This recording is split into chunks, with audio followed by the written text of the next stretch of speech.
وبركاته. الحمد لله رب العالمين حمد الحامدين حمد المستغفرين حمد المصلين حمد التائبين إليه. أشهد أن لا إله إلا الله وأشهد أن محمدا عبده ورسوله. اللهم صل وسلم وبارك على سيدنا محمد وعلى آله وأصحابه ولبيته وذريته أجمعين وبعد. اللهم إنا نسألك خير هذا اليوم وخير ما فيه وخير بعده ونعوذ بك من شر هذا اليوم وشر ما فيه وشر بعده. Baik, Bapak Saudara yang bukan Allah, alhamdulillah. Ini kok tiap bulan jadinya apa ya?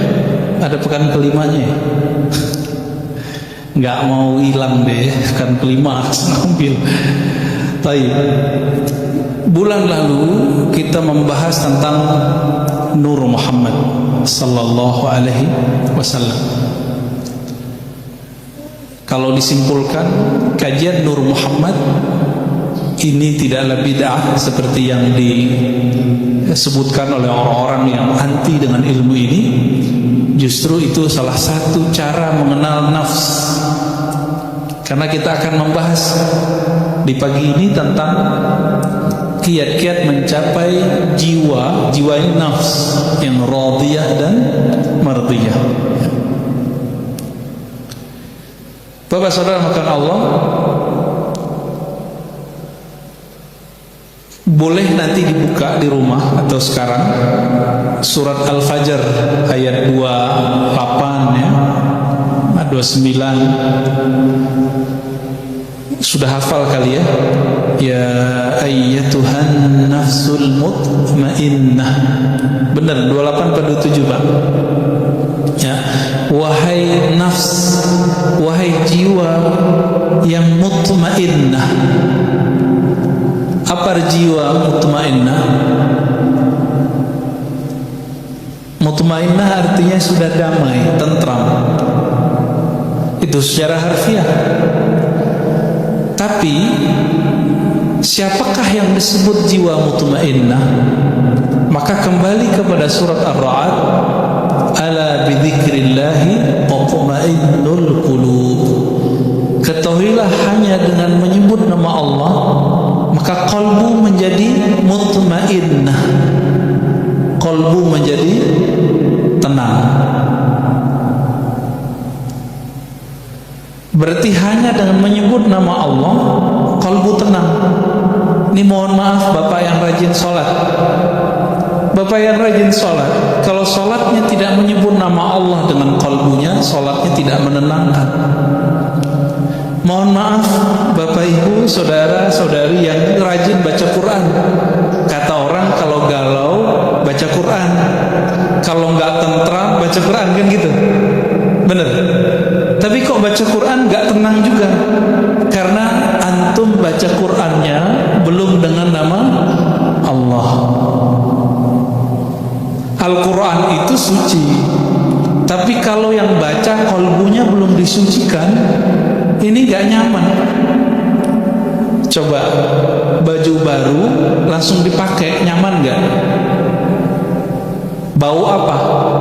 Masih bau pabrik, gak nyaman. Meskipun baru, maka perlu dibersihkan. Jadi pakai Quran itu ibarat pakai baju baru itu pun belum disucikan. Jadi harus ada proses pensucian. Itu sebabnya di dalam Al-Quran Allah Subhanahu menyindir kita ya. Jika engkau membaca Al-Quran, fasta'iz billah ya, minasyaitonir rajim, maka berlindung, berserahlah engkau kepada Allah dari syaitan yang dirajam, syaitan yang dibuang, dikutuk. Nah, ini mohon maaf ya, kalau kita baca Quran, mau imam mau jamaah, tapi tidak dengan nama Allah, tidak berlindung kepada Allah, ada perasaan Pak terbersit di kalbu.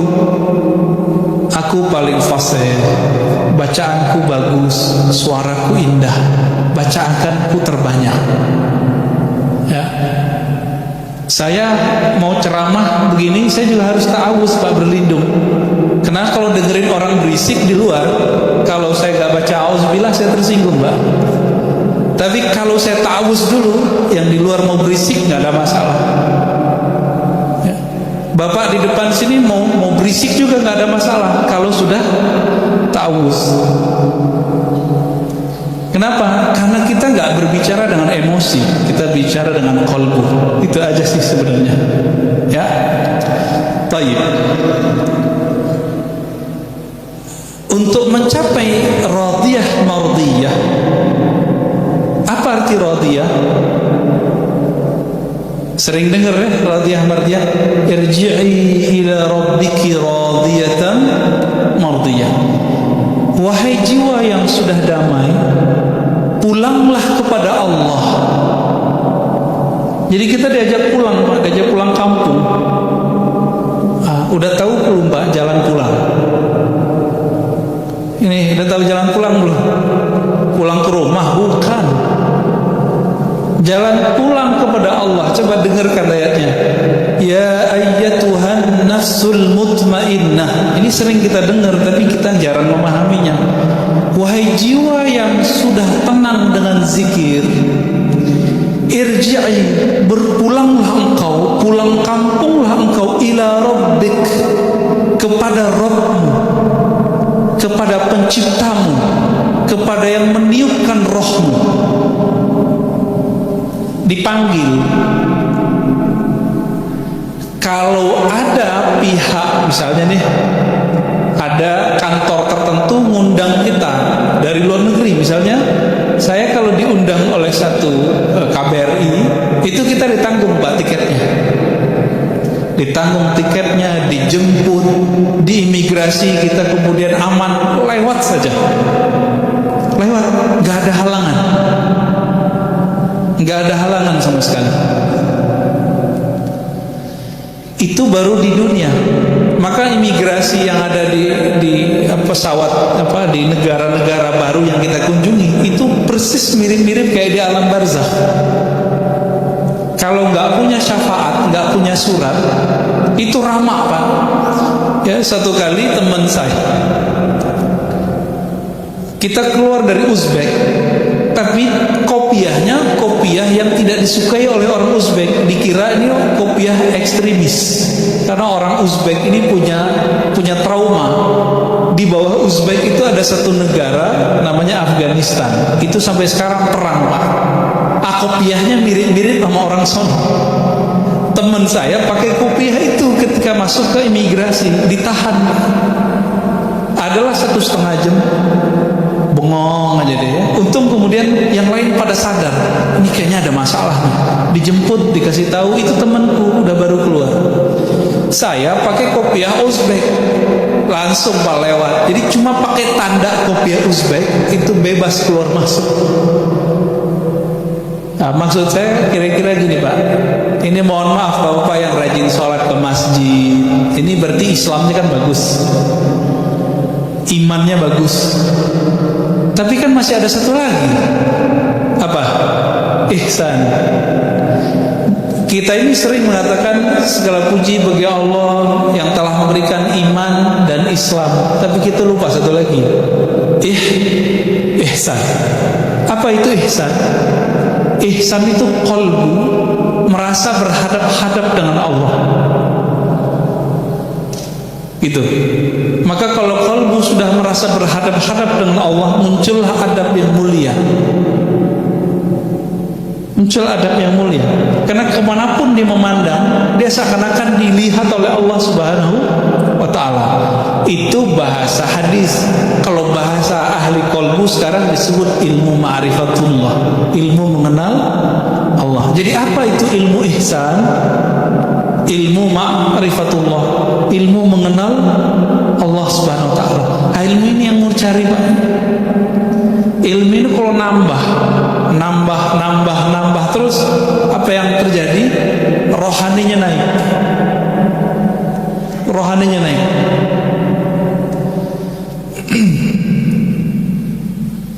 Kembali ke ya Tuhan nafsul mutmainnah. Wahai jiwa yang tenang, pulanglah engkau kepada Allah. Berarti jiwa kita dipanggil mau pulang. Oleh karena itu Bapak salamkan Allah, setelah orang meninggal itu bukan berarti masalah selesai. Bukan berarti masalah selesai. Ini kita loncat aja langsung ke surga ya. Di surga semua umat manusia mencari cara supaya naik pangkat. Kita mundur dulu ya, mahsyar aja deh. Lebih gampang mahsyar. Di padang mahsyar semua umat manusia mencari syafaat. Nanti di surga minta lagi. Ini kita yang paling gampang di padang mahsyar. Siapa yang mereka cari? Dicarilah Nabi Adam alaihissalam. Berharap namanya masuk ke dalam daftar yang diberi syafaat. Ternyata Nabiullah Adam tidak punya hak untuk memberi syafaat sampai dapat izin dari penghulu para nabi. Maka Nabi Adam bilang, coba tanya Nuh. Dia adalah Rasul pertama di bumi.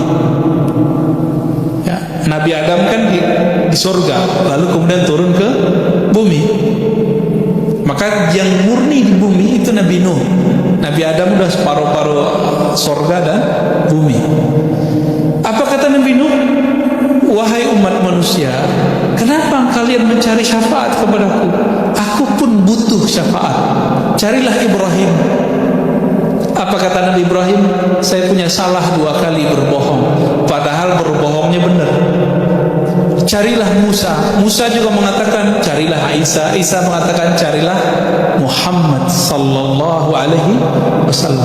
Maka Nabi mengatakan, akulah al-khatim, akulah al-fatih.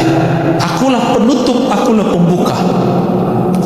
Jika tidak ada izin dari Nabi, para Nabi yang lain tidak bisa memberi syafaat umatnya. Terlihat posisi Nabi kita. Masih panjang Pak cerita. Jadi nanti lewat alam barzakh kita masih cari bantuan, cari guru lah, kira-kira begitu. Dan proses cari guru sampai orang cari gurunya Nabi. Kita cari guru Nabi. Apa kata Nabi? Cari Muhammad ya, sallallahu alaihi wasallam. Hadis ini sahih Bukhari, sahih Muslim. Lalu baru Nabi kasih izin. Dengan izin dari Allah, maka Nabi itu bernama Al-Wasilah, yang kita baca di doa setelah azan. Baca doa itu enggak? Jadi apa arti wasilah di situ? Wasilah dapat syafaat. Maka orang yang rutin membaca doa pada azan, insya Allah dapat syafaat nanti di sana. Amin rabbal alamin. Oke, baru kita kembali ke surga Pak. Di surga nanti, ini surga, mohon maaf, surga yang diceritakan di Quran itu kan surga seksual Pak. Surga makan, surga minum, surga syahwat. Bener kan? Fakihah, fawakih, apalagi kawaiba, atraba, itu semuanya masalah makan, minum, seks, makan, minum, seks, hiburan, jalan-jalan, itu aja isinya. Jadi surga yang diceritakan dalam Al-Quran. Maka kemudian diceritakan oleh Nabi, di saat nanti semua orang sudah menikmati semua fasilitas surga, mereka kemudian bertanya, yang punya surga mana sih? Gitu. Akhirnya mereka nyari lagi ke Nabi Adam, nyari lagi, begitulah terus. Ujung-ujungnya Nabi Muhammad sallallahu alaihi wasallam minta supaya namanya masuk ke dalam daftar list yang bisa memandang Allah Subhanahu wa taala. Berapa lama itu Pak? Ya khalidina fiha, lama sekali itu. Mungkin jutaan ribu tahun, kita nggak tahu lah. Ya apa namanya, triliunan tahun, kita nggak ngerti. Lamanya bukan main. Maka mumpung masih di dunia, cari ilmu ihsan ini supaya nanti nggak ngantri lagi Pak di sana. Ya, ini yang Nabi ajarkan ke sahabat-sahabatnya. Belajar ihsan dulu, baru kemudian orang diajarin sholat. Sekarang kan kebalik. Mohon maaf nih, sekarang yang pertama diajarkan hukum wajib, tidak wajib, halal, haram, sunnah, bid'ah. Nah, ini kata yang paling favorit nih zaman ini nih. Ini sunnah, ini bid'ah, ya kan? Ini kata favorit Pak. Akhirnya bocah-bocah baru ngaji berani nyalahin ustadz, bilang ustadz ente bid'ah, ajaran ente bid'ah kan? Cuma karena dia berbeda dengan si ustadz yang sudah puluhan tahun ngaji, anak-anak sekarang berani kurang ajar, Pak. Orang-orang baru hijrah, baru ngaji di persimpangan jalan, bingung nih mau ngaji kemana. Karena pikirannya kemudian gak stabil, belum mutmainnah, setan bisikan, cari aja tuh mereka yang hitam putih, yang kalau jelasin hukumnya jelas, halal haram, sunnah bid'ah. Dia lupa bahwa ajaran Islam itu warna-warni. Ajaran Islam itu fleksibel, nggak boleh kemudian kita kenceng, nggak boleh. Nah ini yang disebut bermakrifat dulu.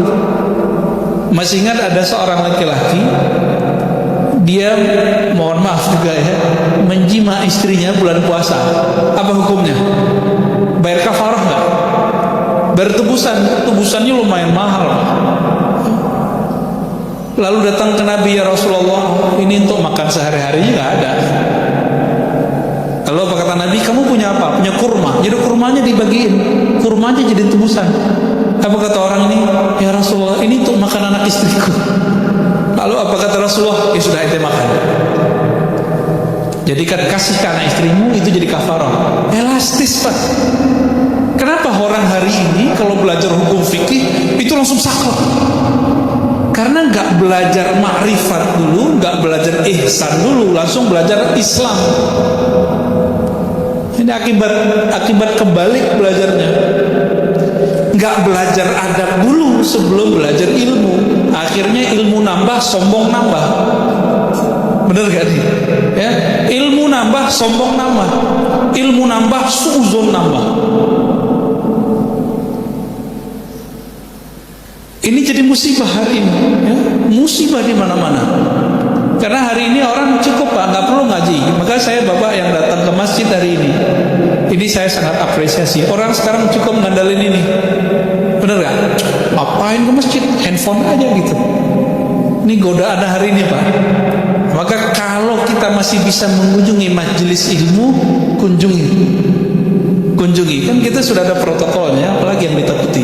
Ajal di tangan Allah Subhanahu wa Ta'ala. Ya, ada orang udah hati-hati, mati juga. Coba lihat tukang sampah tuh, Pak. Tukang sampah, jasanya besar kepada kita, nggak pakai masker. Sampai sekarang nggak ada yang kena COVID tuh. COVID ada, ya kita akui. Tapi karena mereka kuat imunnya, bagus berpikirnya. Maka Imam Sya'rani mengatakan, jangan kalian rendahkan tukang pungut sampah sama tukang sedot tinja kita. Kenapa? Kalau bukan mereka, rumah-rumah kita, perkarangan kita akan bau, akan busuk. Nah, kita hormati mereka, Pak. Nah, kembali ke yang tadi, Assalamualaikum. Surah Al-Fajr, irji'i, wahai jiwa yang tenang. Maka yang dipanggil di ayat ini hanya orang-orang yang sudah istiqomah berzikir. Sayyiduna Ibnu Abbas radhiyallahu taala anhuma mengatakan ayat ini adalah tiket orang ketika sakaratul maut. Tiket orang sakaratul maut. Jadi kalau ada orang meninggal nih, lalu turun ayat ini kepadanya, surga. Siapa mereka yang dipanggil ini? Mereka yang hari-harinya, setiap nafasnya selalu berusaha mengingat Allah Subhanahu wa Ta'ala. Dapat tiket dia, tiket pulang kampung kepada Allah Subhanahu wa Ta'ala. Jadi tubuh ini pulang ke tanah. Tubuh ini kan tanah semua, Pak, ya, tanah semua. Ini coba lihat bapak yang dulu cakep, ya. Bapak ini mau cakep-cakep kayaknya nih. Sekarang udah mulai keriput kan? Dia kena gravitasi, Pak. Tanah minta dia. Tanah bilang ente kembali kepadaku. Jadi tanah manggil, wahai tubuh yang dariku, kembalilah kepadaku. Tapi roh kita dipanggil oleh si peniup roh. Siapa yang meniupkan, menghembuskan roh ke dalam diri kita? Allah. Maka Allah akan panggil, wahai roh yang aku hembuskan, kembalilah kepadaku. Kalau nggak tahu jalan pulang, gimana caranya? Dan jalan pulangnya adalah ma'rifatullah, mengenal Allah lalu zikir. Udah dua itu aja. nggak punah. Dua perangkat ini kayak sayap, satu ma'rifatullah, satu zikrullah. Punya dua sayap ini terbang kita Pak nanti. Nah, diteruskan oleh ayat itu, kembalilah kepada Allah dengan dua maqam, radiyah, mardiyah. Nah, ini secara maqam dari sisi Allah, tapi dari sisi kita dibalik, mardiyah dulu baru radiyah. Nah, tapi beberapa ulama kita tidak mempermasalahkan itu. Radiyah diartikan jiwamu ridho, mardiyah jiwamu diridhoi. Saya kalau sudah ridho sama seseorang, dia mau buat salah aja nggak apa-apa kan? Ya kan? Kita kalau udah sayang sama anak kita lempar kita pakai ini Pak, mau kita balas melempar dia? Enggak kan? Nah, inilah makomnya Ahlul Badar. Ahlul Badar ya, yang 313 itu apa kata Allah? Ya, lewat lisan Nabi, i'malu ma syi'tum. Udah kamu buat apa yang kamu mau, Allah pasti ampuni. Maksudnya apa ini? Apakah ayat ini nyuruh mereka maksiat? Enggak. Karena nur di kolbunya sudah jadi ridha, radiyah, mardiyah, maka Ahlul Badar ini yang bisa mengalahkan orang-orang kafir ribuan, mereka cuma 313 orang, itu Allah kasih kebebasan karena mereka sudah selesai dengan nafsiyahnya. Yang bikin kita durhaka kan nafsiyah ini Pak, jiwa. Jiwa ini bikin kita durhaka, hawa nafsu. Hawa nafsunya udah tunduk dengan ruhnya. Maka kata Allah, sekarang kamu buat apa yang kamu suka. Kalaupun mereka terjebak maksiat, pasti kembali. Siapa contoh sahabatnya? Nuaiman. Pada dengar? Nuaiman itu dia perannya dua, ya. Pemabuk tapi suka bikin lucu. Yang bisa bikin gigi Nabi kebuka dengan senyum dan tertawa cuma Nuaiman. Tapi orang ini Nabi wafat, dia suka mabuk.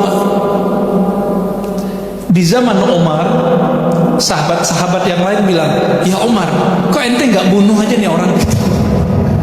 Ya, di satu riwayat dikatakan, hei Umar, kenapa kamu nggak mengutuk orang ini? Apa jawab Umar? La, fa innallaha yuhibbuhu. Ya. Di riwayat lain, fa innahu yuhibbullaha wa rasulahu. Fa innahu yuhibbullaha wa rasulahu. Dia ini cinta Allah dan Rasulnya, ya? Atau Allah dan Rasul cinta dia.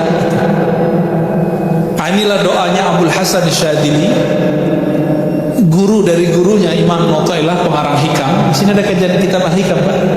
Belum ya? Pengarang kitab Al-Hikam punya guru namanya Al-Mursi. Al-Mursi punya guru namanya Abul Hasan Syadzili. Apa kata beliau? Ya Allah, jika aku salah, jadikan salahku salah orang yang engkau cintai. Aku sudah engkau cintai, lalu aku terjebak salah. Kira-kira gimana? Dimaafin gak? Dimaafin. Nah, itu maksudnya. Ya. Nah, ini maqam radiyah, mardiyah. Radiyah, mardiyah. Dia ridha kepada Allah. Lalu bagaimana caranya supaya kita jadi ridha? Caranya tadi yang kita sebutkan Pak, kenallah Allah, lalu zikrullah. Nah, Allah bagaimana yang kita harus kenal? Nah, untuk ridha kepada Allah, maka harus kenal dengan dua sifat Allah, kudrah, iradah. Masih ingat? Ya, kudrah, apa arti kudrah? Kekuasaan. Iradah, kehendak. Nah, coba lihat Pak, Allah itu berkuasa melakukan apa saja dan berkeinginan sesukanya. Bahkan Allah itu beriradah, berkehendak buat orang mukmin, buat orang kafir. Jadi kafir mukmin itu kehendak Allah, tapi Allah belum tentu ridha kepada orang yang kafir. Saya mau tanya nih, adakah di dunia sesuatu terjadi tanpa izin Allah? Tidak ada. Berarti orang maksiat izin Allah enggak? Izin Allah nggak? Serius? Yakin nggak Pak? Namrud itu izin Allah atau bukan? Fir'aun? Enggak ya? Kalau bukan izin Allah, izin siapa dong? Emang ada Allah selain Allah? Ada Tuhan selain Allah? Enggak kan? Karena tiada Tuhan yang mencipta, yang berkehendak kecuali kehendak Allah. Maka ahlu sunnah wal jamaah mengatakan tidak semua yang Allah kehendaki itu diridhoinya. Itu sebabnya doanya ahli zikir, waridhaka matlubi, ya Allah yang kami cari ridhamu. Kalau di doa yang sering kita baca, Allahumma inna nas'aluka inna nas'al ridhaka wal jannah, kami meminta ridhamu dan surga. Enak juga ya, minta ridho sama surga. Dalam hal ini Bapak Saudara Allah, kalau kita sudah melihat nih keadaan begini, maka di banyak tempat saya nanya, COVID ini kehendak Allah atau bukan? Kehendak Allah atau bukan? Atau kehendak Dajjal? Kehendak Allah. Udah ridho belum kita sama kehendak Allah? Gitu Pak. Banyak sekarang teman kita, mungkin keluarga Bapak Ibu di PHK. Ada yang usahanya stop, ada yang bangkrut, ada yang nggak bisa bangkit. Ridho nggak? Itu masalahnya. Ya? Selama ini hidup enak, sukses, bisa nabung, masa cuma dengan setahun ini terus kemudian mengatakan Allah tidak adil? Ya, berarti pikiran dia nggak adil. Ya. Ini contoh nih Pak, ada orang buat baik sama kita, atau kita buat baik. Saya buat baik ke Bapak deh 20 tahun.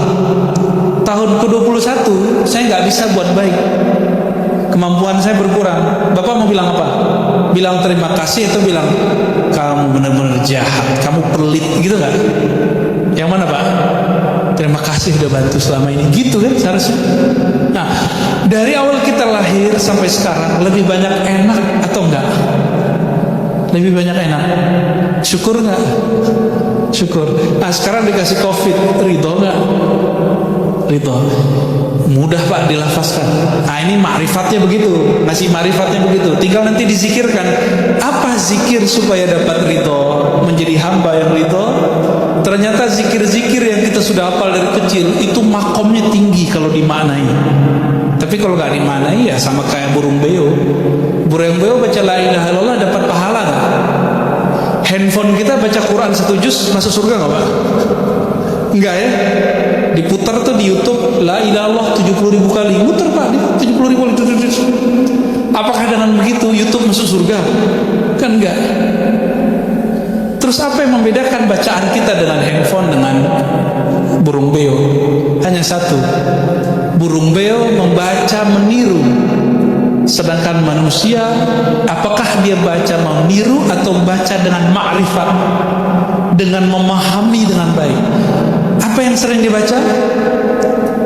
Raditu billahi rabba wa bil islami dina wa bi Muhammadin nabiyya. Sudah hafal kan itu?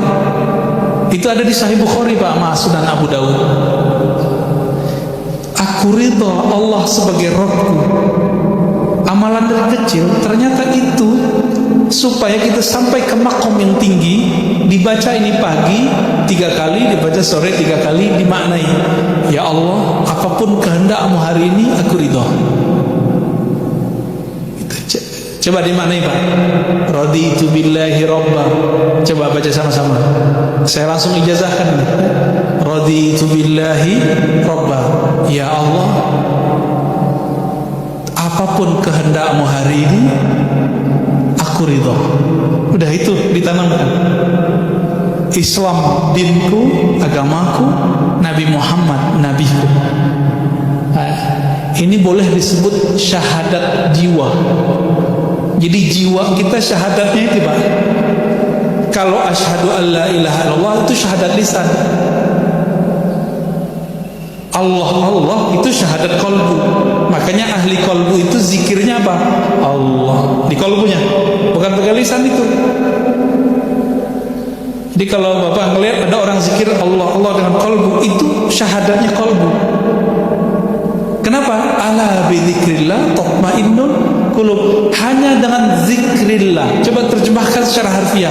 Zikri menyebut Allah Allah, menyebut nama Allah. Perintahnya jelas. Surat At-Taghabun, surat Al-Muzammil ya. Wazkurisma rabbik. Sebutlah nama Rabbmu. Siapa nama Rabb kita? Siapa Pak nama Tuhan kita? Allah. Nah, udah diamalin belum zikir ini? Ini zikir diturunkan perintahnya surat kedua setelah Iqra. Ini kan ulama ahli tafsir berbeda pendapat. Surat kedua itu Al-Muddathir atau Al-Muzammil. Menurut saya berdasarkan penelitian kita lebih kuat Al-Muzammil. Ya, walaupun nanti ada riwayat lain yang menyebutkan Al-Muddathir. Di ayat ke-8 Allah berfirman di Al-Muzammil ya, wazkurisma rabbik. Sebutlah nama Rabbmu. Siapa nama Rabbmu tadi? Allah. Nah, maka ini ada talqinnya Pak. Memindahkan nama Allah dari lisan masuk ke kolbu. Itu tekniknya disebut dengan teknik talqin. Apa arti talqin? Bimbingan zikir dari lisan masuk ke dalam kolbu. Kenapa ini penting? Suatu kali Nabi bersabda, Innallaha harrama 'alan nar. Sesungguhnya neraka Allah haramkan terhadap orang-orang yang membaca la ilaha illallah min qalbihi aw nafsi, dari dalam kalbunya atau jiwanya. Gitu. Maka kalau kita nggak dapat zikir kalbu ini, saya khawatir Bapak meninggal. Ya begitu-gitu aja ntar. Ya. Islam imannya bagus, ya orang soleh lah, tapi nanti nggak puas Pak, di alam barzakh itu nggak puas. Ini jangan dikira nanti Bapak di alam barzakh itu langsung tidur, enggak. Di alam barzakh pun masih nengok-nengok, gimana ya supaya saya makomnya tambah tinggi. Ini dalilnya ada. Coba buka misalnya kisah Isra Mi'raj Nabi Muhammad sallallahu alaihi wasallam. Nabi Muhammad ketika Mi'raj Isra, apa kata beliau? Aku melihat kepada kuburan Nabi Musa. Jadi Nabi Muhammad melihat kuburan Nabi Musa. Nabi mandang kubur, yang kelihatan bukan batu nisan. Apa yang kelihatan sama Nabi? Roh yang ada di dalamnya.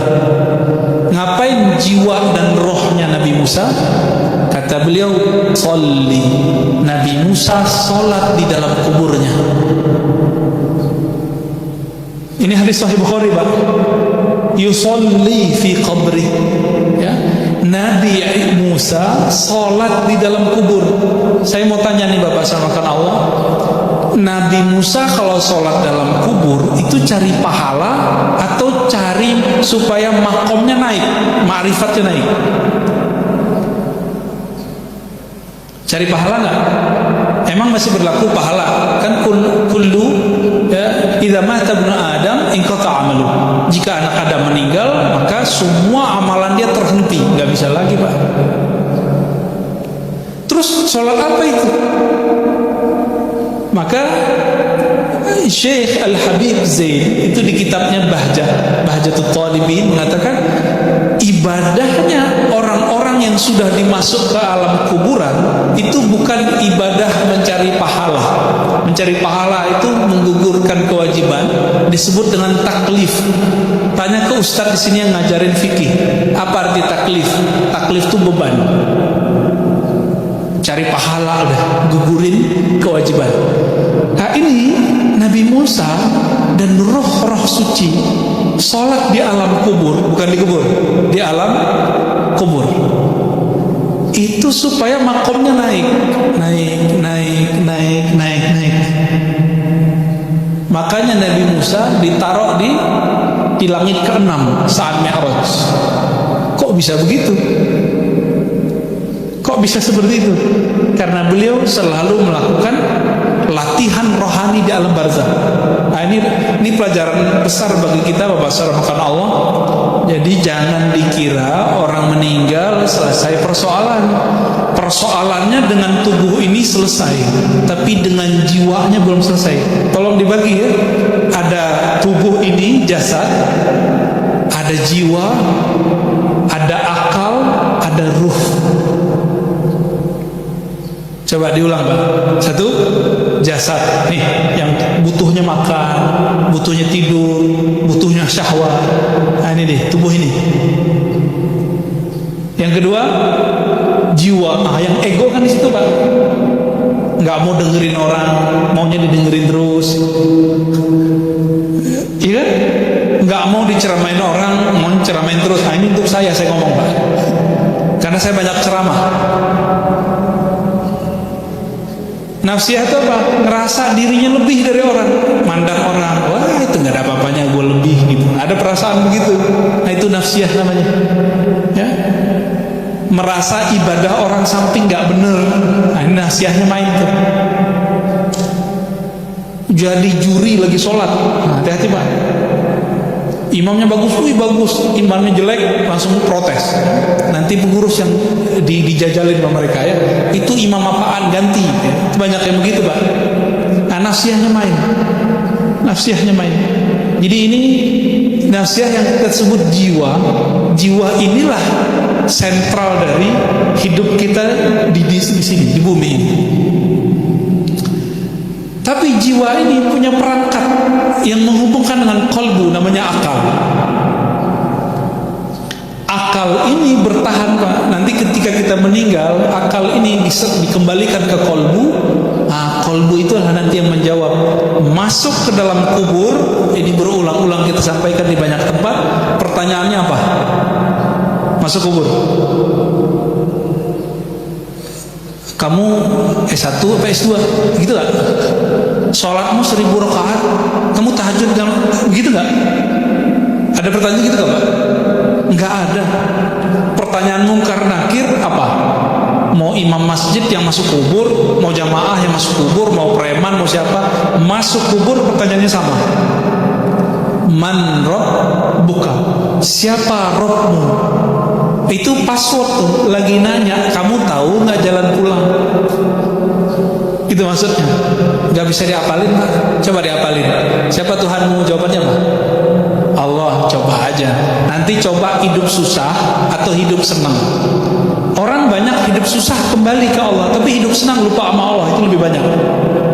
Benar nggak? Ya?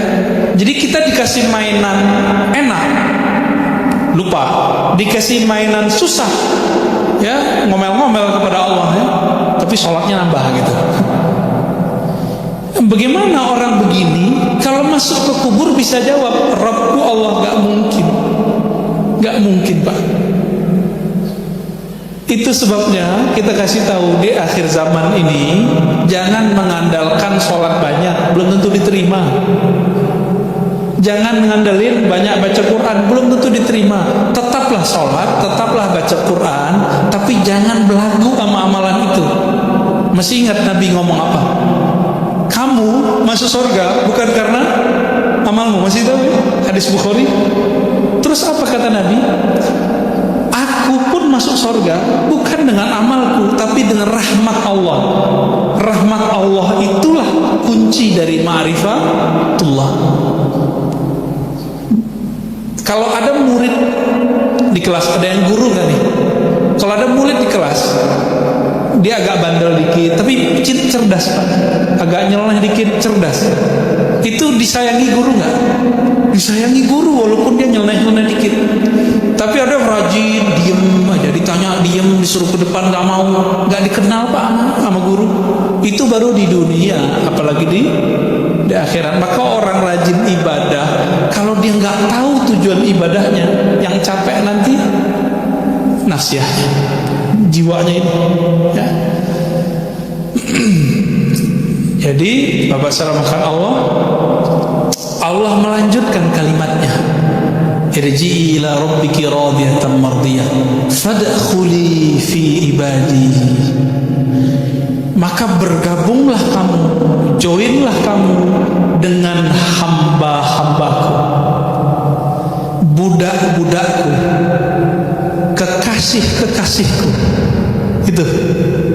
Siapa kekasih-kekasih Allah? Jika orang ini sudah bergabung dengan kekasih Allah di dunia, nanti ketika masuk alam barzah dipertemukan dengan mereka. Jadi jangan dikira masuk alam barzah ya kita sendiri-sendiri doang, belum tentu.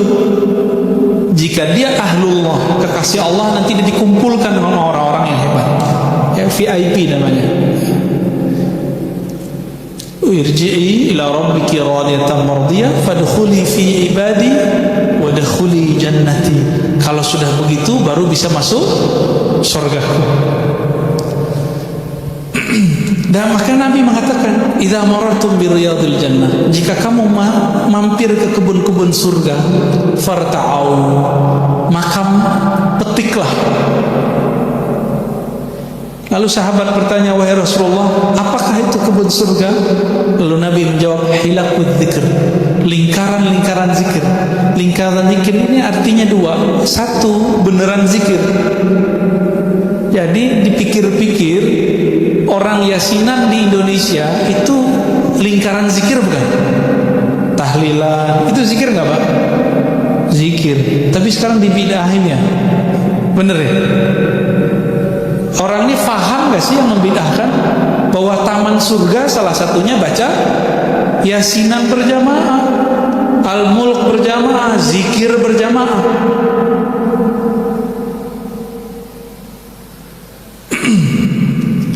Bapak kalau lagi begini nih, ini kan pengajian, kita lagi di share ilmu sama guru kita misalnya, siapapun gurunya, masuk waktu syuruk, itu milih dengerin kajian apa sholat? Serius? Wah lolos Pak, lolos kajian ma'rifat. Ya. Sholat itu untuk badan, ngaji itu untuk ruh. Permanen dia kalau masuk ke ruh. Tapi maklum ya, mungkin bapak sebagian ini lagi semangat sholatnya, nggak apa-apa. Jadi kalau nanti ada teman kita lagi pengajian dia sholat Pak, nggak apa-apa, dia nafsiyahnya lagi semangat ya, jangan disuruh berhenti Pak, dia lagi sholat. Satu kali Imam Malik diceritakan oleh Imam Ghazali dalam kitab Ihya. Imam Malik, Imam Madinah, tiap malam mimpi ketemu Rasulullah, gurunya Imam Syafi'i. Ada nggak yang pernah mimpi ketemu Nabi? Jangan bangga dulu Pak, Imam Malik tiap malam ketemu Nabi Sallallahu Alaihi Wasallam. Ada santrinya Imam Malik di Madinah, azan, waktu azan masuk, waktu sholat masuk. Lalu dia kemaslah semua kitab-kitabnya, dia masukkan ke tasnya. Imam Malik nanya, wahai santriku, kamu hendak kemana? Apa jawaban santri? Azan al-muazzin. Bukankah telah azan, wahai Tuhan Guru? Emang kenapa kalau azan? Kata Imam Malik. Ya kita sholat dulu, kata si santri ini. Lalu Imam Malik meluruskan, wahai santriku, apa hukumnya sholat jamaah? Oh, sholat jamaah hukumnya sunnah muakkadah atau mustahab atau mandub, dianjurkan. Lalu Imam Malik lagi nanya, apa hukumnya belajar? Dia bilang, oh wajib. Kalau ketemu dua waktu ini kamu pilih mana? Pilih mana Pak? Belajar atau ibadah? Nah, makanya saya selalu ke jemaah tabligh tuh ya, kalau ada majelis mereka doang itu salamnya ya. Ini jemaah tabligh kita kasih tahu juga, kalau ente khuruj di satu masjid buat pengajian, ikutin dong, jangan pengajian ente doang yang diikuti ya. Nah, ini nasihat buat kita juga. Ini beberapa nih nggak dikasih arahan oleh jadi sebelum berangkat tuh ada dikasih bayan namanya, kadang-kadang nggak dikasih tahu adab-adab ini ya. Akhirnya buat giliran dia buat pengajian ya, kita diajak aja ya. Tapi giliran kita pengajian dia nggak mau ya, kemana kayak gitu. Nah ini cuma satu kasus Pak ya, oknum. Kebanyakan jemaah tabligh saya lihat bagus ya. Kalau ada majelis, mereka seharusnya tahiyatul masjid, masuk masjid. Enggak, mereka baca istighfar, baca zikir, langsung duduk mengganti sholat tahiyatul masjid. Nah ini adabnya benar ini. Jadi kita melihat mereka melakukan itu ya. Berdasarkan ini semua Bapak serahkan Allah untuk menjadikan jiwa kita menjadi tenang, dari mutmainnah meningkat menjadi radiyah, radiyah menjadi mardiyah. Maka caranya adalah mengenal Allah yang disebut. Maka berzikirlah dan kenalilah siapa yang kita sebut-sebut namanya. Nanti akan naik rohaninya. Itu satu. Yang kedua, irji'i ila rabbiki radiyatan mardiyah ya wadkhuli fi ibadi. Sebelum kita gabung di sana, maka bergabunglah dengan taman-taman surga di sini. Ini perlu kerendahan hati, Pak. Untuk mendengarkan orang ceramah, ngajar, butuh kerendahan hati nggak? Butuh ya. Saya harus membuang dulu pintar saya, baru saya mau dengar orang. Gitu. Kalau nggak akan bisa. Maka ini kabar baik buat kita semua, Bapak yang mau mendengar kajian kita, berarti memang udah ditaruh dulu nih. Tapi mohon maaf Pak ya, jangan melihat pakaian. Kalau pakai begini, pakai kopiah, terus denger. Siapa tahu nanti ada kalam-kalam hikmah munculnya dari sopir angkot, siapa tahu. Dari sopir Grab bisa jadi. Ya. Dari orang yang jual-jualan gerobak. Jadi hikmah itu nggak hanya di sini. Kadang-kadang hikmah ada di luar sana. Udah masuk. Kira-kira itu Bapak serahkan Allah. Sederhana sebenarnya. Ini kita sudah pangkas. Tadinya kan ada nafs amarah, jiwa amarah, bukan amarah emosi. Amarah itu artinya ngajak kepada yang buruk-buruk. Naik lawamah, suka menyesal ya? Melakukan satu nyesel. Itu udah bagus. Kalau yang amarah ini psikopat. Lawamah salah nyesel. Yang ketiga mulhamah, mut-mutan, kadang baik, kadang buruk, kadang soleh, kadang enggak. Kalau majelisnya orang-orang baik, dia baik. Kalau komplotan orang jahat, dia jahat. Ini namanya mulhamah. Orang ini hanya bisa dinaikkan dari level mulhamah ke mutmainnah dengan belajar kepada mursyid, guru yang ahli qalbu. Kalau nggak bisa. Nggak bisa lewat itu. Gali bisa lewat pengajian umum begini, nggak bisa. Dia harus punya dokter rohani yang menghantarkan dia dari penyakit mulhamah menjadi jiwa yang sehat bernama mutmainnah. Nanti dikasih tuh sama gurunya, ya, amalkan zikir ini, ngaji sifat ini, belajar nama Allah ini. Nanti akan bertahap. Mirip kayak orang sekolah, mirip kayak kita datang ke dokter. Baru kemudian radiyah mardiyah. Tadi kita pangkas langsung ke mutmainnah. Ya, zaman sekarang harus diringkas, langsung aja deh ke mutmainnah. Baik, silakan kalau ada yang mau didiskusikan, tafadhal.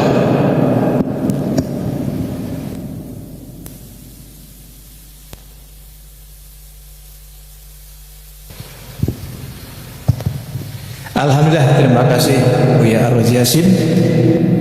Demikian pemaparan tausiah dari guru kita, dan mungkin saya ringkas ya, dari pemaparan pertama masalah bahwa segalanya itu dimulai dengan adab. Ya, adab mengaji, bagaimana kita bisa mendengarkan tausiah yang berkualitas ini dapat menyerap ke dalam diri kita dan mempengaruhi perilaku kita selanjutnya. Kemudian bahwa segalanya ini semuanya adalah atas izin Allah apa yang terjadi. Ma'asabah min musibatin illa biiznillah. Semua yang menimpa kita dengan izin dari Allah Subhanahu wa taala, tinggal mana yang diridhoi ataupun yang tidak diridhoi oleh Allah Subhanahu wa taala. Dan untuk mencapai makrifat tadi yang dibeberkan oleh Buya, bahwa tentunya kita harus melalui tahapan-tahapan.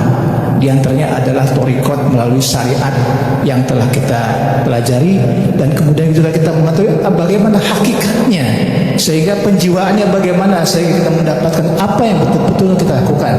Bukan merupakan suatu hanya memperbanyak kualitas, tapi juga bagaimana tidak hanya memperbanyak kuantitas, tapi juga kualitas amalan-amalan kita. Dan semoga kita bisa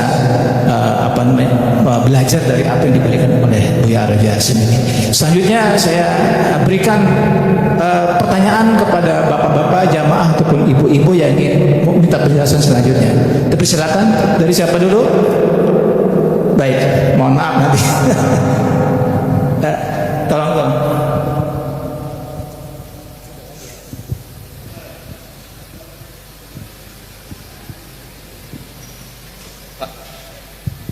Assalamualaikum warahmatullahi wabarakatuh.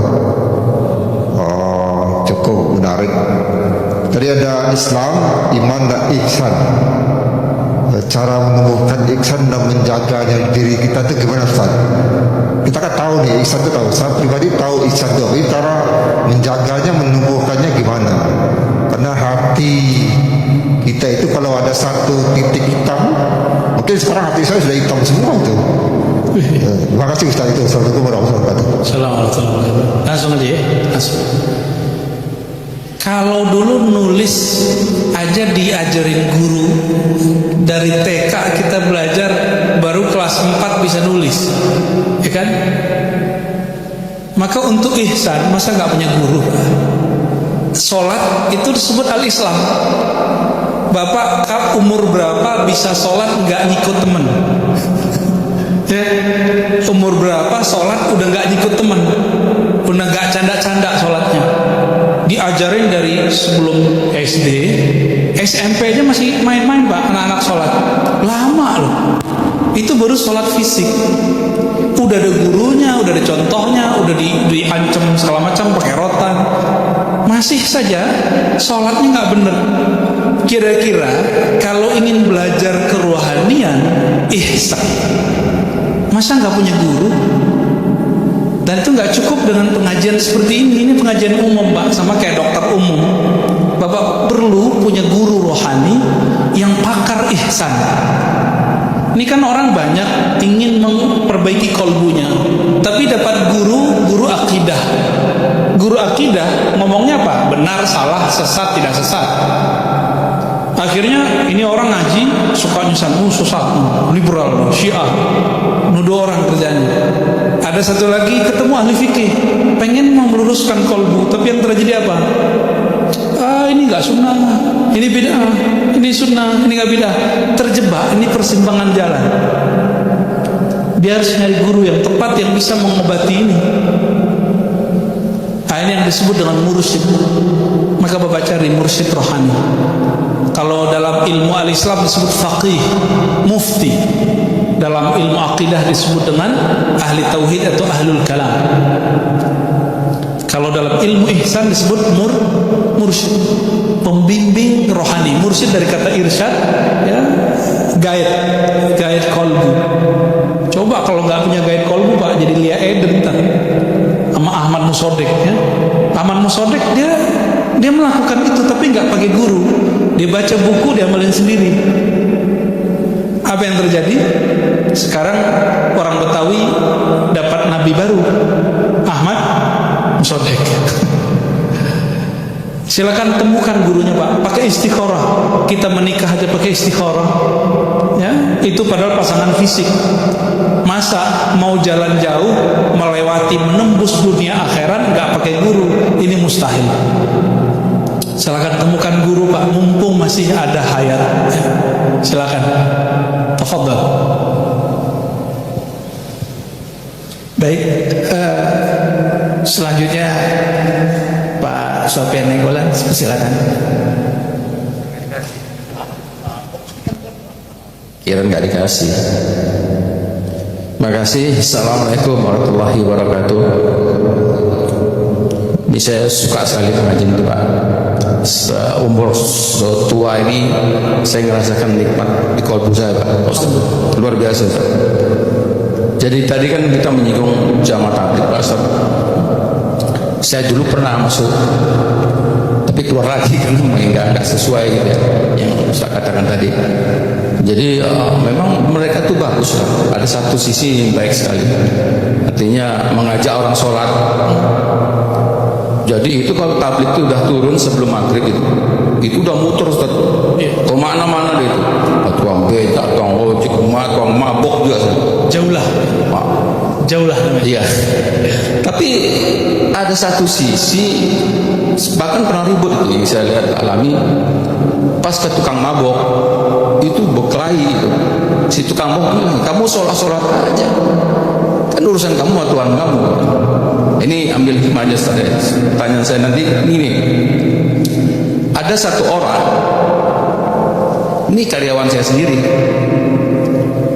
ya cukup lama juga lah, mungkin ada 5 tahun.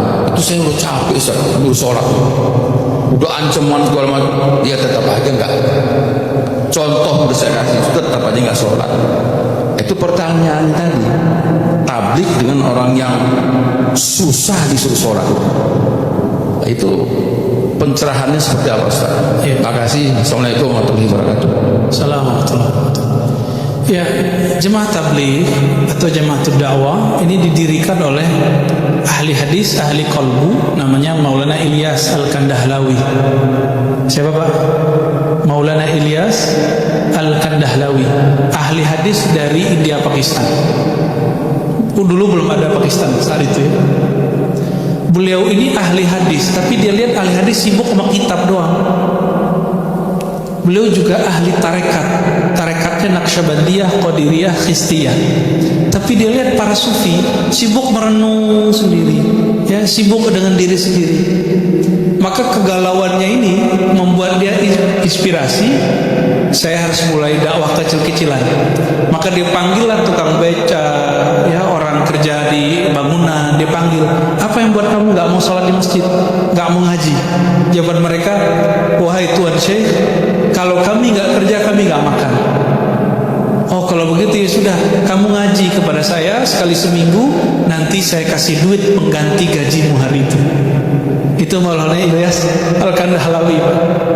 Lama-lama jadi ramai. Dia kumpulkanlah hadis tentang dakwah. Ketemulah formulasi dakwah, formulasi khuruj. Ada 40 hari, ada 4 bulan, ya, ada macam 6 bulan paling lama. Karena sahabat Nabi paling lama keluar dan meninggalkan keluarganya 6 bulan. Lewat dari situ, itu istrinya boleh minta talak. Tapi orang jemaah tabligh enggak tuh ya, perempuan-perempuannya disebut masturah, itu sangat militan, dahsyat sekali. Itu suaminya kalau udah cinta dunia ditendang-tendang sama bininya, lu kurus gitu. Kalau kamu pergi sana, ya, cari dulu cinta kepada Allah. Adapun kejadian tadi itu oknum Pak sebenarnya, ya. Kita nggak mau. Saya juga pernah dibentak-bentak Pak di BSD. Kita habis pengajian dibentak sama jamaah tabligh. Tapi saya cari tahu siapa nih orang bentak saya, ke teman-teman pembesar-pembesar jemaah tabligh. Wah, itu orang nggak benar emang, ya. Adab jemaah tabligh itu nggak boleh dakwahin ustaz. Kalau ketemu ustaz, kiai, muallim, minta doa. Ini ustaz didakwahin sama dia. Cuma karena dia lama di luar negeri, ya gitu. Dia di luar negeri mending ngaji. Orang dagang kok di luar negeri, pinter Arab dikit nipu orang, ya. Dikira dia ulama. Emang kalau bisa bahasa Arab doang jadi ulama? Abu Jahal, Abu Lahab ulama dong. Ya, dia lahir udah Arab Pak. Ini kalau ada orang diajak sholat nggak mau gitu ya, apa masalahnya nih? Kalau ada orang diajak sholat nggak mau, diajak sholat nggak mau, jangan-jangan salah si yang ngajak. Kita salahin kita aja. Kita kembali ke kisah Sayyidina Ali dan Muaz. Apa kata Nabi? Ya Ali, pergilah kamu berdakwah ke ahli kitab yang ada di Yaman, selatannya Arab. Lalu Nabi mengatakan, ud'uhum ilallah, ajaklah mereka mengenal ma'rifatullah, mengenal Allah. Lalu di kalimat pertengahannya, fa'idha arafuhu atau arafullah, apabila mereka telah bermakrifat mengenal Allah, maka ajarkan mereka sholat. Jika mereka sudah sholat, ajarkan mereka zakat. Begitu. Ada yang disebut tadarruj, berdakwah dengan cara bertahap. Jadi jangan ajak sholat Pak, orang-orang bilang aja, ke masjid ya, silaturahmi gitu, ngumpul-ngumpul, makan-makan bareng. nikmat sekali. Walaupun ditebar di plastik atau di nampan, kata orang sih jorok, tapi menurut saya itu kok nikmat gitu. Mungkin berkah tangan ya, walau alam. Ya, walaupun kemarin sempat kena corona tuh ya. Ya. Jadi ada kesalahan ini, dan ini kesalahan lapangan. Kita nggak akan pukul rata, enggak. Yang mau didakwahi kan orang Islam juga, tapi mereka sudah lupa dengan ma'rifatullah. Nah itu sebabnya di beberapa perempuan yang nanya, Ustadz, yang nanya roknya pendek, rambutnya Masya Allah, ya cantik lah Pak. Dia nanya, dia datang pengajian kita nanya, Ustadz, pakai jilbab wajib nggak tuh? Kan repot Pak mau jawab. Kalau saya bilang iya, takut dia langsung kabur. Saya bilang enggak, takut saya dosa, tidak menyampaikan amanah. Tapi saya yakin dia sudah tahu kok hukumnya jilbab. Apa jawaban kita? Diplomatis. Kita bilang, kamu kenali dulu yang nyuruh pakai jilbab, baru kamu nanya hukum jilbab. Maksudnya apa? Belajar dulu tentang Allah. Nanti kalau sudah belajar tentang Allah, gak perlu saya yang suruh pakai jilbab. Nanti Allah sendiri yang membisikkan ke dalam kolbumu supaya kamu permanen pakai jilbab. Benar, sebagian mereka berjilbab bagus hari ini. Tapi kalau kita takutin, yang gak pakai jilbab neraka ente gitu, ya salam, kabur dia Pak. Dan Indonesia ini kan ajaib. Di mal-mal banyak pekerja-pekerja gak pakai jilbab, tapi ketika jam sholat sebelum covid itu rame Pak. Keluar-keluar bajunya Masya Allah, mereka masih sholat. Nah apa yang kemudian kita akan dakwahi? Dakwahi, kenalkan mereka kepada Allah Subhanahu wa ta'ala. Jangan main hukum dulu, jangan main fikih, mainlah ilmu qalbu, ilmu adab main di situ. Nah ini pesan untuk diri kita sendiri, saya, Bapak, termasuk sahabat-sahabat kita Jamaatul Tabligh ya, sama. Ini untuk kita sebenarnya, bukan untuk mereka. Baik. Khalas? Baik. Ada pertanyaan lagi, cuma nanti akan saya sampaikan. Silakan sampaikan. Cuma ini ada dari melalui YouTube via channel An-Nabawi TV ada pertanyaan. Nanti mesti digabung dengan pertanyaan Bapak ya. Dari Tatik Rumini, beliau bertanya, amalan apa yang bisa membantu ruh agar naik makomnya? Itu dulu, kau jam dulu Mas ya. Pak, tadi saya sudah rumuskan ya. Amalan jasad, sholat, zikir, baca Quran. Oke? Sholat, zikir, baca Quran. Amalannya nafs jiwa itu adalah melemahkan jiwa. Gimana caranya? Puasa, kurangin tidur, kurangi emosi, kurangi nafsu ngomong. Nah, saya ini kan banyak ngomong nih. Saya harus punya waktu Pak mendengarkan orang dan diem. Kalau enggak, ini bisa mental juga ini. Bahaya juga ini mulut ini. Amalannya qalbu adalah menyebut-nyebut nama Allah. Maka amalan qalbu dia harus nyebut Allah Rahman Rahim ya. Ambillah Asmaul Husna, pelajari kepada ahlinya, nanti dikasih Pak zikir-zikirnya. Naik sendiri Pak qalbunya. Amalannya ruh hanya memandang dan merasakan Allah Subhanahu wa ta'ala. Allah itu dekat apa jauh? Dekat apa jauh?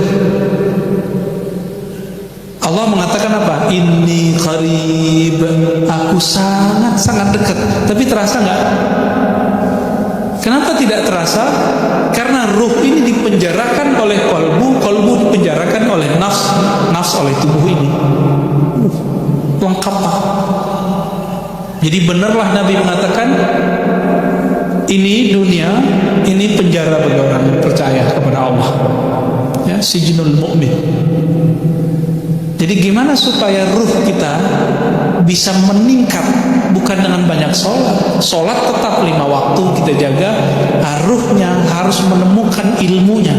Maka ruh ini senangnya ngaji, belajar. Nah, ini kabar gembira nih Pak. Bapak yang tahan duduk dari tadi itu ruhnya nyaman itu. Ruhnya lagi gembira itu. Yang disebut taman-taman surga. Nanti ada zikiran, ada ratibul haddad. Bapak tahan nih duduk, itu kolbunya nyaman itu, walaupun pegel-pegel kakinya Pak. rasakan aja di kolbu, itu nyaman ya.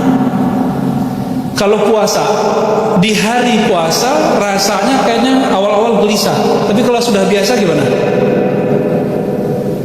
Ada yang bening-bening lewat kan kita nggak, kalau lagi puasa, bener kan? Tapi nanti kalau udah buka semua.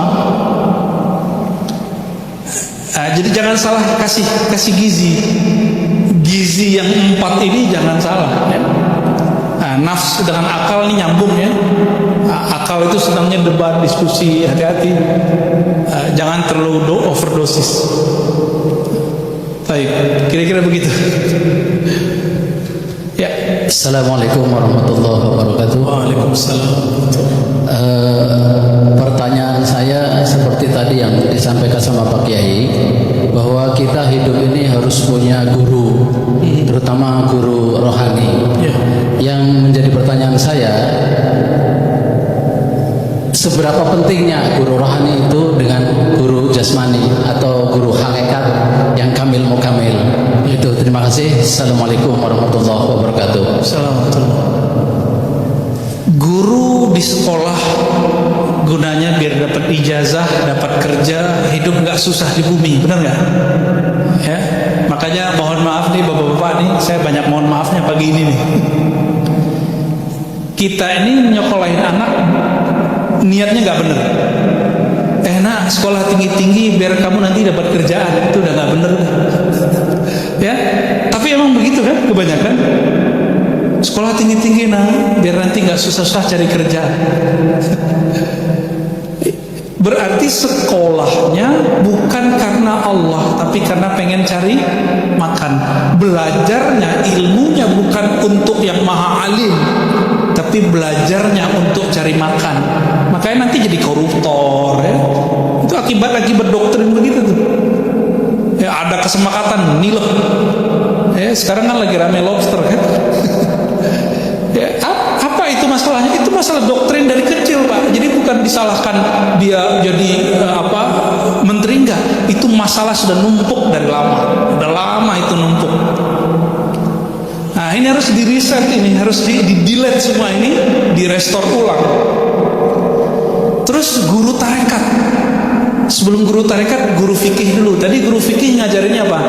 Boleh, nggak boleh, halal, haram, sunnah, bid'ah. Pusing juga kita ya. Mau ini nggak boleh, itu nggak boleh. Di fikih kan banyak aliran. Kalau bapak ketemu aliran yang agak kenceng-kenceng dikit ya, bapak punya jenggot nggak, Pak? Nggak punya, ahli bid'ah. Ya, karena kata ustadz sebelah, memotong jenggot itu dosa besar, Pak. Kan repot. Ya, sarungnya jingkrang nggak? Timnya nggak pada jingkrang nih. Apa kata sebelah? Masuk neraka ente. Tuh, gampang banget ya masuk neraka. Ini wilayah penampilan dimasukkan ke bab akidah. Tuh, dahsyat sekali kalau nggak belajar ilmu ruh. Mursyid tarekat itu kebanyakan masuknya di nafsiyah. Makanya disuruh puasa banyak-banyak ya, mahar ya kan. Tapi ada tarekat yang sudah masuk ke kolbu dan ruh. Nah, ini orang kalau udah masuk ke ilmu kolbu dan ruh, zikirnya jadi ringan. Nah, cari mursyid kolbu, bukan mursyid nafsiyah. Mursyid kolbu ngasih zikir terasa melegakan kolbu. Tapi kalau mursyid nafs ngasih zikir beban rasanya. Nah, bapak nanti silakan lihat mursyidnya. Yang bapak sebut tadi kamil mukamil, itu kan klaim aja kamil mukamil ya. Yang kamil mukamil kan Rasulullah Sallallahu Alaihi Wasallam. Lalu pewaris Rasulullah yang Nabi wariskan itu apa? Ini kita ulang, ini kajian bulan lalu ini. Ulama pewaris para nabi. Hadis bukan? Al ulama warasatul anbiya. Nabi mewariskan ke ulama. Ulama dapat warisan dari nabi. Apa yang diwariskan? Nubuat. Tapi kan nggak ada nabi lagi setelah Rasulullah. Berarti nubuatnya dapat, tapi pangkat jadi nabinya nggak dapat. Gitu. Apa makna nubuat? Imam Al-Hakim At-Tirmizi dalam kitab Khatmul Awliya mengatakan an-nubuwah itu al-ilmu billah, ilmu mengenal Allah dengan cara musyahadah dan mukasyafah. Jadi rasa memandang Allah Subhanahu wa taala bukan lagi pakai dalil-dalil yang tertulis, tapi sudah mulai dalil ruh, dalil qalbu. Maka mursyid juga banyak tingkatannya, Pak. Ada mursyid nafsiyah, kebanyakan mursyid tarekat di sini. Ada yang level qalbu. Yang level qalbu udah mulai jadi wali dia udah, ya. Ada yang sudah sampai ruh. Ini yang disebut pewaris-pewaris hakiki Rasulullah sallallahu alaihi wasallam, dan mereka kebanyakan tersembunyi, ya. Maka benarlah kata orang-orang dulu, ya, al-masyhur bi barakatil mastur. Ulama-ulama yang terkenal sekarang dengan tarekat, dengan zikir, ma'rifat, itu mereka nggak terkenal kecuali karena ada punya guru, punya teman, punya doa yang mendoakan, yang mengajar dia, itu nggak terkenal, dianya terkenal, ya. Itu terjadi, ya. Jadi orang masyhur karena doa yang mastur, yang tersembunyi. Jadi kita nggak boleh lupa dari cangkangnya. Siapa tahu Bapak hidup enak hari ini karena doa orang-orang terdahulu, atau doa kakek-kakek terdahulu. Alhamdulillah ini mengalir di dalam darah kita, doa-doa mereka, ya.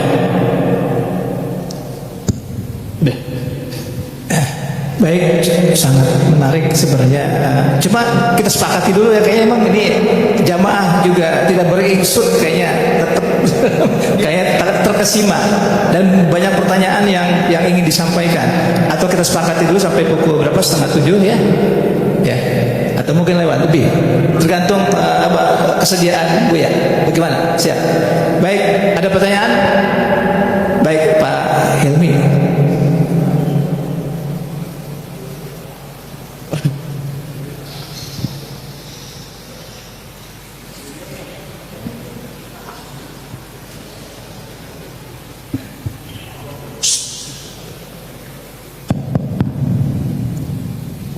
Bismillahirrahmanirrahim. Assalamualaikum warahmatullahi wabarakatuh. Warahmatullahi wabarakatuh.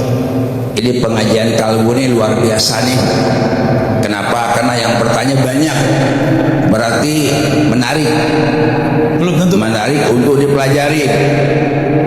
Dan juga ulasan dari protokol cukup luar biasa juga nih.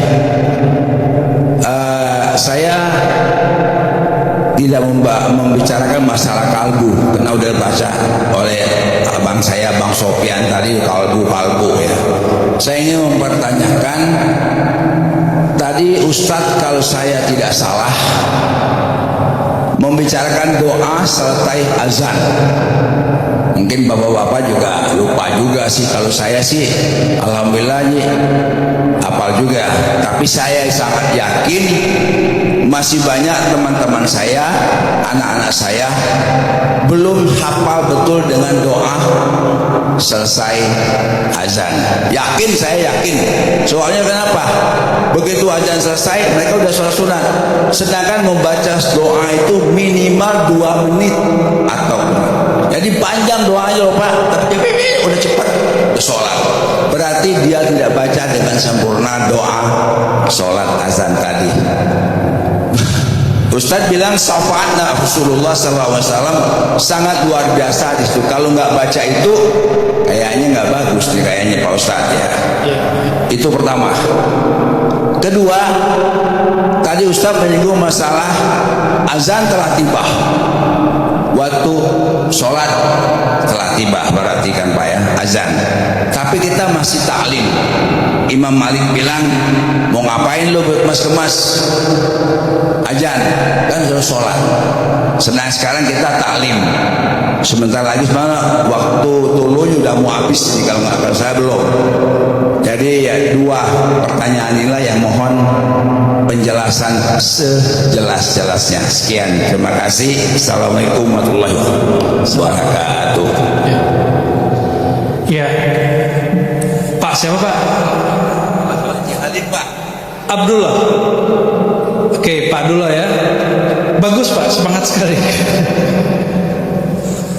Tapi doa setelah azan itu ada banyak versi.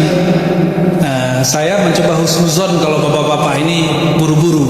Jangan-jangan pakai yang ekspres. Ya, jangan-jangan pakai ekspres. Karena yang ekspres itu doa yang tadi, raditu billahi robba wa bil islami dina wa bi muhammadin nabi wa rasulah. 10 detik beres Pak. Jangan-jangan dia pakai doa itu. Namun yang lengkapnya, Allahumma rabba hadhihi da'watid tammah wa salatil qa'imah ati sayyidina Muhammadan al wasilata wal fadilah wa ba'athu maqaman mahmudan alladhi wa'adtah. Titik Pak di situ. Adapun tambahan innaka la tukhliful mi'ad dari ulama, boleh dibaca boleh tidak. Yang sunnahnya ditambahin, ini baru tahu ya, raditu billahi rabba wa bil islami dina wa bi muhammadin. 6 menit Pak. Enggak sih, enggak nyampe. Jadi kalau ada yang buru-buru bacanya raditu billahi rabba, husnuzan aja Pak ya, siapa tahu. Atau jangan-jangan dia enggak hafal. Yang enggak hafal cukup ulangi bacaan muazin. Allahu akbar, Allahu akbar, kita ulang. Kalau lagi taklim, Bapak nih guru ngaji ini di madrasah di mana orang azan di luar, boleh nggak kita lanjut ngaji? Boleh. Nanti selesai jeda kita ulang semua kalimat azan. Allahu akbar, Allahu akbar, asyhadu an la ilaha illallah. Boleh Pak. Ini saya saksikan sendiri, guru kami Dr. Aiman Syawwa, orang Suriah, begitu juga murid-murid Syekh Yasin Al-Fadani, begitu juga murid-murid Sidi Abdullah Umari. Itu kalau lagi ngajar ada azan, dia lanjutin dulu, udah selesai jeda baru dia baca ulang tuh, menjawab si muazin. Tapi disebut dengan qodoan, karena ada adaan itu membaca saat muazin membaca. Kalau ini qodoan itu boleh, ya, itu boleh, biar dapat faedahnya. Dan Bapak perlu tahu, orang yang mengamalkan ini setiap saat dijamin nanti dalam kuburnya enak. Nanti di padang mahsyar orang semua tenggelam dalam lautan manusia, dia nongol sendiri Pak. Ini yang disebut dalam hadis para muazin, begitu juga orang-orang yang bersaksi ke muazin ini. Kalau di hadis kan muazinnya doang, termasuk yang menjawab azan, lehernya panjang. Nah, maknanya adalah ketika semua orang tenggelam dengan keringatnya, susahnya, berdarah, dia nongol sendiri pada atas. Nggak percaya nanti meninggal aja dulu Pak. Kira-kira begitu ya, jangan meninggal dulu Pak ya. Ma'rifatullahnya belum beres. Gimana nih? Baik. Ada pertanyaan atau dicukupkan dulu ya? Soalnya Assalamualaikum warahmatullahi wabarakatuh. Semoga video ini bermanfaat untuk kita semua.